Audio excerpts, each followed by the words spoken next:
Yang pertama itu adalah bahwa Indonesia akan mengalami kemarau panjang dan dengan suhu yang lebih ekstrim, dan mungkin akan menghasilkan dampak-dampak yang buruk. Mungkin akan menghasilkan gagal panen di beberapa kawasan di Pulau Jawa, kemudian juga akan menghasilkan kebakaran hutan yang parah luar biasa di sekitaran Sumatera Selatan dan Kalimantan bagian selatan, dan mungkin saja ini juga akan mengeringkan waduk-waduk dan sungai-sungai yang kita miliki.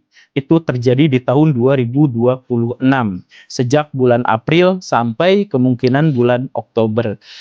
Bukan kata saya, kalau Baraya ngecek silahkan, BMKG sudah merilis pernyataannya bahwa Indonesia mungkin akan mengalami sebuah masa yang disebut sebagai El Nino Godzilla.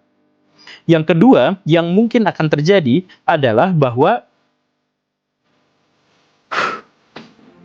biasanya krisis politik, kekerasan masif, dan pergantian rezim itu terjadi setelah krisis cuaca, setelah paceklik panen, setelah kekurangan pangan. Dan itu bukan hanya ada di Indonesia. Jadi maksud saya adalah, kalau kita melihat situasi pemerintahan sekarang, di mana penegakan hukum itu sulit sekali untuk bisa kita harapkan, kemudian ekonomi kita sekarang lagi pas-pasan bahkan cenderung turun, kemudian kepercayaan terhadap pemerintah juga relatif rendah, dibully, dihujat di mana-mana. Baraya cek pidato Pak Prabowo yang manapun, yang ditampilkan di media manapun, itu biasanya bawahnya itu isinya hujatan terus di mana-mana.